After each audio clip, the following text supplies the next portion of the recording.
मांगीलाल बागड़ी, राजकीय महाविद्यालय नोखा। डॉक्टर प्रेम प्रकाश मनचंदा, सह आचार्य, व्यवसाय प्रबंधन। बीकॉम पार्ट 3, विषय व्यवसाय प्रबंध। प्रथम प्रश्न पत्र, बीमा के तत्व, एलिमेंट्स ऑफ इंश्योरेंस। प्रिय विद्यार्थियों, कल हमने किया था बीमा का महत्व। बीमा के महत्व के अंतर्गत अपने किया था बीमा का व्यक्तिगत एवं पारिवारिक दृष्टि से महत्व, सिग्निफिकेंस फ्रॉम इंडिविजुअल्स और फैमिली पॉइंट ऑफ व्यू। उसके बाद किया था अपने बीमा का व्यावसायिक या आर्थिक दृष्टि से महत्व, लाभ या उपादेयता, सिग्निफिकेंस फ्रॉम बिजनेस और इकोनॉमिक पॉइंट ऑफ व्यू। तो कुछ किया था, 3 पॉइंट किए थे उसमें अपने। वो 3 पॉइंट थे: जोखिम से सुरक्षा, सेफ्टी अगेंस्ट रिस्क, साख का आधार, बेसिस ऑफ क्रेडिट। और थर्ड था महत्वपूर्ण व्यक्तियों की हानि से सुरक्षा। इसके बाद कर रहे हैं अपने महत्व को।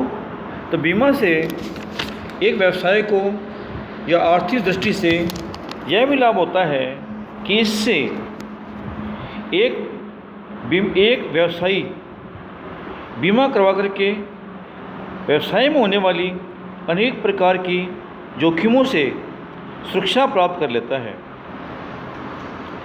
इससे व्यवसायी अपना कार्य अधिक निश्चितता से करता है। परिणाम स्वरूप व्यवसायी की कार्य क्षमता में वृद्धि होती है। वास्तव में अनिश्चितता का व्यवसायी के मस्तिष्क पर विपरीत प्रभाव पड़ता है और निश्चितता से कुशलता कई गुना बढ़ जाती है। वह बीमा करवा करके संतुलित मस्तिष्क के साथ सही ढंग से कार्य कर सकता है। इसके बाद है सुरक्षा विधियों को प्रोत्साहन। बीमा करवा करके एक व्यवसायी हानियों से सुरक्षा की विधियों के उपयोग की, मतलब बीमित क्या करती, बीमा कंपनी क्या है, बीमितों को या व्यवसायियों को हानियों से सुरक्षा की विधियों के उपयोग की सलाह भी देती है। इतना ही नहीं, इन सुरक्षा विधियों के अपनाने वाले बीमितों का रियायती दर पर बीमा भी करती है। जिन बीमितों की हानि बहुत कम होती है उनके लिए बीमा दरों में भी क्रमशः आगामी वर्षों में रियायतें दी जाती हैं। इससे व्यावसायिक संस्थाएं और अधिक सुरक्षा विधियों को अपनाने के लिए प्रोत्साहित हो जाती हैं। इसके अलावा बीमा करवाने से एक व्यवसायी को या आर्थिक दृष्टि से यह भी लाभ होता है कि उस व्यवसाय की वस्तुओं की लागत में कमी आ जाती है। मतलब कि देखिए, आप यदि बीमा नहीं करवाते हैं तो बीमा के अभाव से क्या होता है, समस्त प्रकार की जोखिमें एक व्यवसायी को ही वहन करनी पड़ती हैं, जिन्हें वह अधिक कीमतें वसूल करके ही पूरा करता है। दूसरी ओर एक निर्माता आग, तूफान, विस्फोट, दंगे, चोरी आदि जोखिमों का बीमा करवाकर सुरक्षित होकर बड़ी हानियों से बच जाता है और कम कीमत पर माल उपलब्ध करवा सकता है। इसके बाद है बीमा से एक व्यवसायी को यह भी लाभ होता है कि दुर्घटनाओं की लागत क्या है, निश्चित हो जाती है। फिर देखिए आप, हालांकि देखिए दुर्घटनाएं पूर्व निर्धारित समय पर नहीं होती हैं, किंतु जब होती हैं उसका संस्था की वस्तुओं की लागत पर प्रभाव होता है। कुछ दुर्घटनाएं बहुत बड़ी होती हैं तो कुछ अत्यंत छोटी। जब किसी वर्ष बहुत बड़ी दुर्घटना घट जाए और उससे लागत को वस्तुओं की लागत में जोड़ा जाए तो उस संस्था की वस्तुओं की लागत बहुत ऊंची होगी और उस संस्था का माल बिकना कठिन हो जाएगा। ऐसी स्थिति में दुर्घटनाओं का बीमा करवा कर के दुर्घटनाओं की लागत को निर्धारित किया जा सकता है। इसके बाद है, बीमा से एक व्यवसायी को यह भी लाभ होता है कि वह अनुसंधान एवं नवकरणों को प्रोत्साहन देता है, मतलब कि ही प्रमोट्स रिसर्च एंड इनोवेशंस। एक व्यवसायी बीमा करवा करके निश्चिंत हो जाता है, फिर वह पूरा ध्यान क्या है अपने व्यवसाय के विकास में लगाता है। वह समय समय पर क्या है अनुसंधान कार्य करता है, अनेक प्रकार के नवकरणों का कार्य करता है। मतलब कि इससे क्या होता है वो दिमाग इधर लगा देता है, फिर वो निश्चिंत होकर काम करता है, कोई भय नहीं होता, निर्भय होकर काम करता है। इसके बाद है बड़े बड़े व्यवसायों का विकास। बीमा से एक व्यवसायी को मुख्य लाभ ये भी होता है कि इससे बड़े बड़े व्यवसाय जिनमें भारी मात्रा में पूंजी का विनियोग किया जाता है, उनके विकास का मार्ग भी इससे प्रशस्त होता है। बीमा ने इन संस्थाओं के लिए विशाल वित्तीय साधन ही नहीं बल्कि उन साधनों के उपयोग में विद्यमान जोखिमों को भी नियंत्रित करने में योगदान दिया है।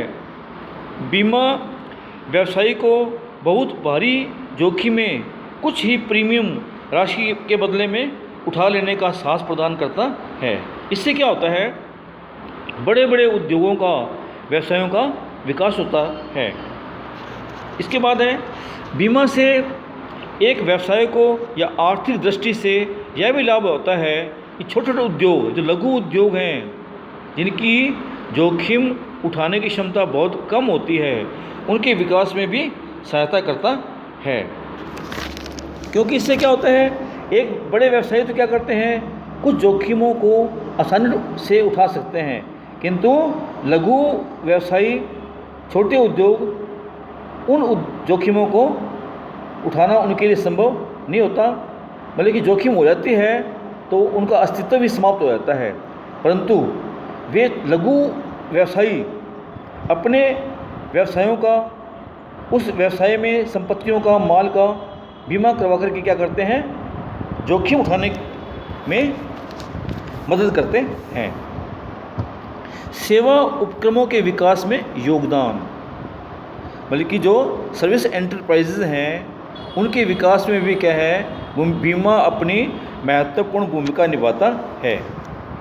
जैसे परिवहन, चिकित्सा, स्वास्थ्य उद्योग, आज जो इनका उद्योगों का विकास हो रहा है इसके पीछे बीमा ही क्या है बीमा का योगदान है।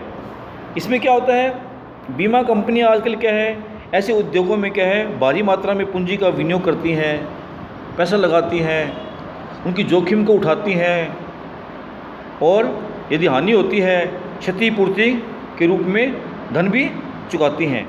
ऐसे में सेवा उद्योगों का भी विकास होता है।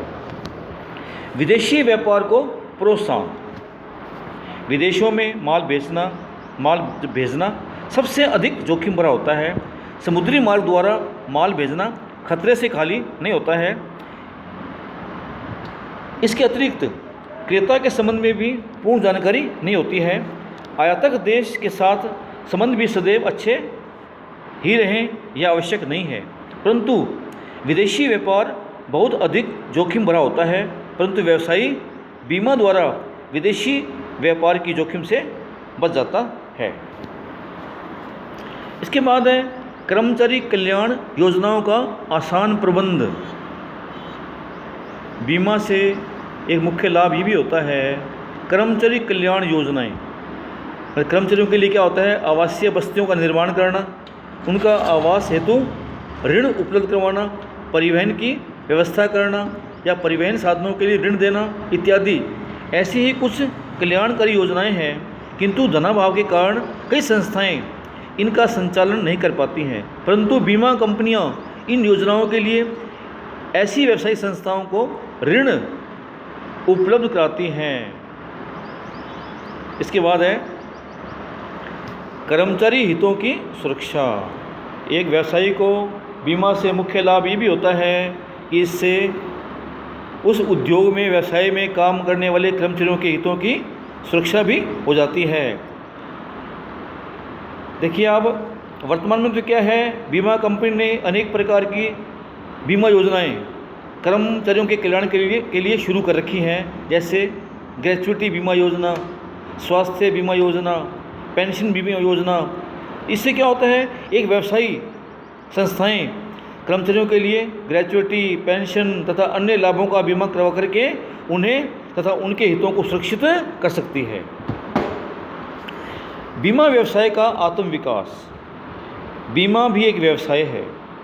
बीमा की उपादेयता बीमा व्यवसाय के निरंतर विकास के लिए भी है। बीमा संस्थाओं का बीमा के क्षेत्र में विकास निरंतर शोध, अनुसंधान एवं पुनर्बीमा रीइंश्योरेंस सुविधा पर निर्भर करता है। अतः बीमा अपने स्वयं के विकास के लिए भी अति आवश्यक है। लास्ट पॉइंट है मानव संसाधन विकास में योगदान। बीमा संस्थाएं मानव संसाधन विकास में भी योगदान देती हैं। बीमा संस्थाएं अपने प्रबंधकों, कर्मचारियों, एजेंटों के लिए प्रशिक्षित कार्यक्रम संचालित करती हैं और उनके विकास में महत्वपूर्ण रूप से योगदान भी देती हैं। साथ ही ये अपनी बीमित संस्थाओं के अधिकारियों एवं कर्मचारियों को उनकी परिसंपत्तियों के रखरखाव एवं सुरक्षा के लिए प्रशिक्षण भी देती हैं। इससे मानव संसाधन के विकास में योगदान मिलता है। विद्यार्थियों, ये था बीमा का व्यावसायिक या आर्थिक दृष्टि से महत्व। इसके बाद है थर्ड, समाज की दृष्टि से उपादेयता एवं महत्व। मतलब समाज को क्या लाभ मिलता है इससे। बीमा समाज के लिए भी अत्यंत उपयोगी है। बीमा ने समाज में भी स्थायित्वता को प्रोत्साहन दिया है। साथ ही अनेक प्रकार की सामाजिक समस्याओं के निवारण में भी योगदान दिया है, जैसे पारिवारिक जीवन में स्थायित्वता। बीमा से क्या होता है, जब बीमित व्यक्ति बीमा करवाया है उसके परिवार बिल्कुल स्थायी रहता है। मतलब कि बीमा करवा लिया, यदि उसकी मृत्यु हो जाती है तो मृत्यु के बाद क्या होता है, उसके उत्तराधिकारियों को भारी राशि बीमा कंपनी से मिल जाती है। इससे परिवार क्या है, बिखरता नहीं है। परिवार विघटन से सुरक्षा, परिवार का विघटन नहीं हो पाता। तीसरी बात है जोखिमों का विभाजन। मतलब से क्या मतलब हुआ, डिस्ट्रीब्यूशन ऑफ रिस्क। बीमा के द्वारा जोखिम का विभाजन भी किया जा सकता है। दुर्घटना के कारण होने वाली हानि किसी एक ही व्यक्ति या संस्था की होती है, किंतु बीमा करवाकर उस हानि को एक समूह में विभाजित किया जा सकता है। मतलब कि बीमा तो कई लोग करवाते हैं, काफ़ी लोग करवाएंगे, समाज के लगभग सभी व्यक्ति करवाते हैं। तो उनमें से किसी एक के साथ घटना घट जाती है तो क्या होता है, जोखिम का विभाजन किया जाता है। उसी में से क्या करते हैं, उसको राशि दे दी जाती है। सामाजिक बुराइयों की रोकथाम, बेकारी है, बेरोजगारी है, बेसहारा है ना, तो इससे भी क्या होता है, इससे रोक लगती है। जीवन स्तर में सुधार। बीमा लोगों को बचत करने तथा जोखिम को हस्तांतरित करने का अवसर देता है। इससे लोगों की आर्थिक स्थिति को संतुलित बनाए रखा जा सकता है। परिणाम स्वरूप ऐसे लोगों की जीवन स्तर में वृद्धि होती है। सामाजिक समस्याओं का समाधान। बीमा को अनेक सामाजिक समस्याओं के समाधान का साधन माना गया है। यह बेरोजगारी, अज्ञानता, बीमारी, अशिक्षा जैसी अनेक प्रकार की जटिल समस्याओं का समाधान करने में भी सहायक होता है। परोपकारी कार्यों को प्रोत्साहन।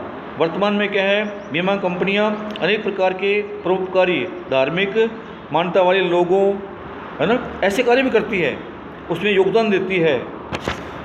शिक्षा को प्रोत्साहन। बीमा शिक्षा को भी प्रोत्साहन देता है। इसमें क्या होता है, एक बीमित व्यक्ति अपने बच्चों की शिक्षा का बीमा पत्र क्रय करके कोई भी माता पिता मान लिया व्यक्ति है, शिक्षा की व्यवस्था कर सकता है। इतना ही नहीं, कई बीमाकर्ता पढ़ने वाले आर्थिक दृष्टि से गरीब छात्रों को छात्रवृत्ति भी प्रदान करते हैं। वे इन्हें शिक्षा ऋण भी उपलब्ध करवाते हैं। स्वास्थ्य के प्रति जागरूकता। वर्तमान में क्या है, बीमा कंपनियां समाज के लोगों को अपने स्वास्थ्य के प्रति भी जागरूक कर रही हैं। इस तरह के विज्ञापन के द्वारा, प्रचार प्रसार के द्वारा क्या होता है, उन्हें स्वास्थ्य के प्रति जागरूक रहने के लिए प्रचार प्रसार करती हैं। रोजगार के अवसरों का विकास, बीमा का एक लाभ ये भी है, इससे समाज में रोजगार के अवसरों में वृद्धि हुई है। हजारों बीमा एजेंट क्या हैं, कर्मचारी ऐसे बीमा कार्यों में लगे हुए हैं। सामाजिक कल्याण कार्यों में योगदान, सामाजिक कल्याण कार्य भी कार्य करता है। जैसे अस्पतालों, जैसे हॉस्पिटल है, हॉस्पिटलों को दान एवं आवश्यक उपकरण भी भेंट करना, ये कार्य क्या है, बीमा कंपनी द्वारा वर्तमान में किए जा रहे हैं। तो ये था बीमा का सामाजिक दृष्टि से महत्व। अब अंत में है राष्ट्रीय दृष्टि से उपादेयता महत्व लाभ, significance from national point of view. राष्ट्र को लाभ क्या होता है? देखिए, राष्ट्र को लाभ ये होगा, राष्ट्रीय बचत में वृद्धि होगी, राष्ट्र की बचत बढ़ेगी ना, क्योंकि इसमें क्या होता है, प्रत्येक व्यक्ति क्या है, बचत करेगा, बीमा करवाएगा, पैसा चुकाएगा, राष्ट्रीय बचत बढ़ेगी। विदेशी मुद्रा कोष में योगदान होगा, है ना, मुद्रा बाजार के विकास में योगदान, प्राथमिक अंश पूंजी बाजार के विकास में योगदान। देखिए इसमें क्या होता है, वर्तमान में क्या होता है, बीमा कंपनियां नई एवं पुरानी कंपनियों के अंशों, ऋण पत्रों का अभिगोपन करती हैं, अभिगोपन भी करती हैं, उनके अंशों को बेचती हैं, ऋण पत्रों को बेचती हैं, है ना। वर्तमान में तो क्या है, बीमा कंपनियां उन बड़ी बड़ी कंपनियों के अंश पत्रों को, ऋण पत्रों को खरीदती भी हैं। इसके बाद है अंश पूंजी की उपलब्धता। वर्तमान में बीमा कंपनियां व्यवसायों को, उद्योगों को ऋण के रूप में पूंजी भी उपलब्ध करवाती हैं। उनके अंश पत्रों, ऋण पत्रों में पैसे का, धन का विनियोग भी करती हैं। जन कल्याणकारी कार्यों में योगदान। जन कल्याणकारी कार्य कौन से कार्य होते हैं? जैसे रक्षा, शिक्षा, चिकित्सा, समाज कल्याण, ऐसे कार्यों में भी क्या है, वर्तमान में बीमा कंपनियां विनियोग कर रही हैं। उद्योगों का विकास, राष्ट्र को मुख्य लाभ ये भी होता है, इसी उद्योगों का उस देश में विकास होता है। रोजगार के अवसरों में वृद्धि होती है, राष्ट्रीय योजनाओं में योगदान करता है, राष्ट्रीय आय में निरंतरता बनी रहती है, राष्ट्रीय आय में निरंतरता।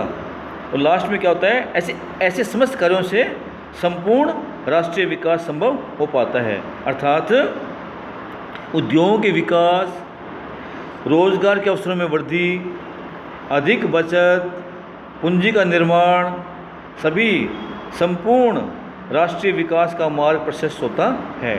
तो इस प्रकार ये बीमा की उपयोगिता, लाभ एवं महत्व है। धन्यवाद, थैंक यू।